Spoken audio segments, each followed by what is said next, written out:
মুক্তিযোদ্ধা কোটা আর মুক্তিযুদ্ধের চেতনা দুটি কিন্তু এক বিষয় নয়। আপনার কর্মের ফল তো আপনার নাতি নাতনি পেতে পারে না। একটি লোক যদি খুন করে তার জন্য কি আপনি আপনার নাতি নাতনিকে গিয়ে ফাঁসি দেবেন? কৃষকের ছেলে কৃষক হোক, তাঁতির ছেলে তাঁতি হোক, আর অফিসারের ছেলেরা অফিসার হোক। প্রত্যেকটি সরকারি চাকরিতে কোটা ব্যবস্থা বাতিল করার জন্য আমরা যে লড়াই সংগ্রাম শুরু করেছি, দাবি আদায় হওয়ার আগ পর্যন্ত আমরা সেই লড়াই সংগ্রাম চালিয়ে যাব। স্বাধীনতার 54 বছর পরে এসে মুক্তিযোদ্ধার কোটা, এটা কোনো বৈষম্য, এটা একদমই বৈষম্য, এটা হতে পারে না। আমাদের সাথে বৈষম্য করা হচ্ছে। আমরা মেধার ভিত্তিতে বাংলাদেশ গড়ার জন্য সবাই একত্রিত হয়েছি। আমরা কোনো প্রকার বৈষম্য চাই না, কোনো কোটা চাই না।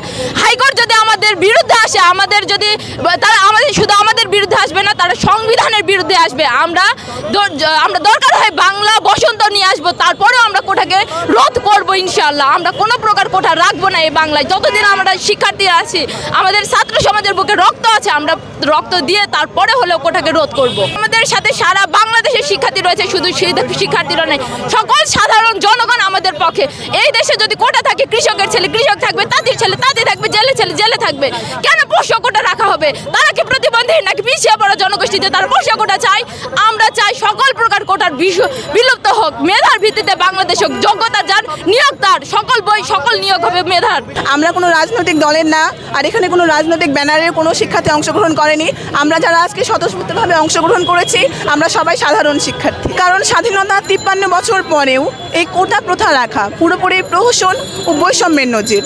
কেন থাকবে কোটা প্রথা?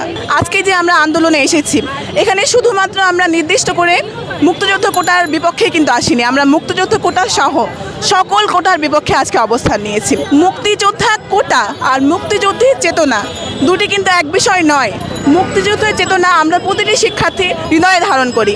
এটি একটি জাতীয় চেতনা, আমরা সবাই এটি ধারণ করি। নির্দিষ্ট করে কেন শুধুমাত্র তাদের নাতি নাতনিদেরকে কোটা দেওয়া হবে? আপনার কর্মের ফল তো আপনার নাতি নাতনি পেতে পারে না।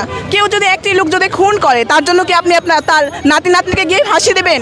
তাকে তো দিবেন না। মুক্তিযোদ্ধারা আমরা মনে করি তারা জাতির শ্রেষ্ঠ সন্তান, তাদেরকে আরও সুযোগ সুবিধা দেওয়া হোক। আমরা সবাই বিশ্বাস করি, আমরা মনে প্রাণে তাদেরকে শ্রদ্ধা করি। আমরা বিশ্বাস করি তারা জাতির শ্রেষ্ঠ সন্তান, সূর্য সন্তান।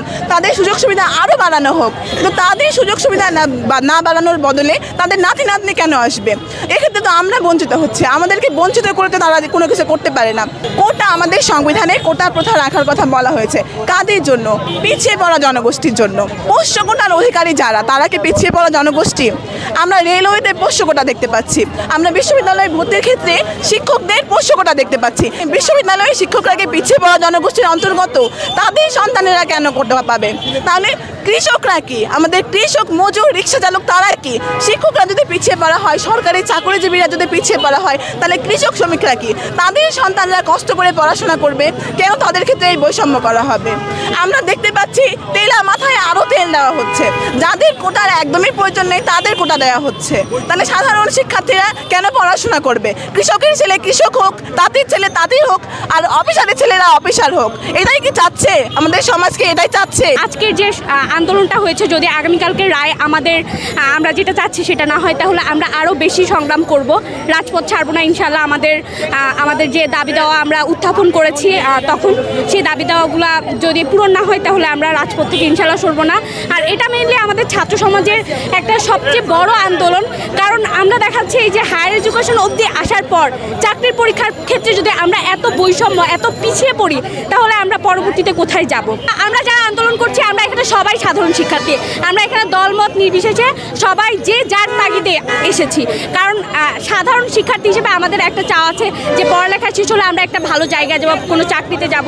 সরকারের সিদ্ধান্তে আমরা সন্তুষ্ট হয়েছিলাম, কিন্তু আমরা অত্যন্ত উদ্বেগের সাথে লক্ষ্য করছি গত 1 মাস আগে আবারও হাইকোর্টের একটি ফরমায়েশি রায়ে সেই কোটা ব্যবস্থা আবারও ফিরে আনা হয়েছে। সেখানে বলা হচ্ছে 30% মুক্তিযোদ্ধা কোটা আবারও ফিরে আসবে, এবং 18 যে পরিপত্র ছিল সেই পরিপত্র তারা অবৈধ ঘোষণা করেছে। তার মানে 56% কোটা আবারও বাংলাদেশের সরকারি চাকরিতে ফিরে আসলো। প্রত্যেকটি সরকারি চাকরিতে কোটা ব্যবস্থা বাতিল করার জন্য আমরা যে লড়াই সংগ্রাম শুরু করেছি, দাবি আদায় হওয়ার আগ পর্যন্ত আমরা সেই লড়াই সংগ্রাম চালিয়ে যাব। 18 পরিপত্র পুনর্বহালের দাবিতে আমরা রাস্তায় নেমেছি, এবং এই আন্দোলন দেখেছেন যে বড় হয়ে যাচ্ছে, এবং যতদিন আমাদের দাবি আদায় না হয় আমরা রাস্তায় থাকব। 4 তারিখ আমরা দেখব, আমাদের পক্ষে যদি জাজ রায় না দেয় তাহলে আমরা রাস্তায় থাকব, এবং দাবি আদায় করে ছাড়বো। স্বাধীনতার 54 বছর পরে এসে মুক্তিযোদ্ধার কোটা, এটা কোনো বৈষম্য, এটা একদমই বৈষম্য, এটা হতে পারে না। আপনারা দেখবেন মুক্তিযোদ্ধার সন্তানরা বা মুক্তিযোদ্ধার পরিবার অনেক সুযোগ সুবিধা পাচ্ছে, আমরা এটা নিয়ে কথা বলতেছি না, তারা পাক, সুযোগ সুবিধা পাক। তাদের চাকরি বয়স 30 থেকে 32 করা হয়েছে, সেটাও সমস্যা না। আমাদের সাথে বৈষম্য করা হচ্ছে। একটা স্টুডেন্ট 20-25 বছর পড়াশোনা করে এসে মেধার্য প্রমাণ দিয়ে এসে কোটা নামক বৈষম্যের শিকার হবে, এটা তো হতে পারে না। পোষ্য কোটা মানে কি যারা রাজার ছেলে রাজা হবে আর কৃষকের ছেলে কৃষক থাকবে, এটা তো হতে পারে না, এটা তো বৈষম্য। এই পৃথিবীর যত মানুষ আছে তাদেরকে আমি আদালতে দাঁড় করেছি বিচারক হিসাবে, যে এটা কোনো ন্যায্য কথা হইতে পারে? 56% একটা স্বাধীন দেশের কোটা থাকতে পারে প্রতিবন্ধী কোটা। কারণ আমাদের দেশে যারা মুক্তিযুদ্ধ করে গিয়েছিল তাদের অনেকেরই নাতনি আজকে প্রতিবন্ধী। তো সেই হিসাবে প্রতিবন্ধীদের কোটা যদি দিতে হয়, আমরা প্রতিবন্ধী কোটা দিতে রাজি আছি।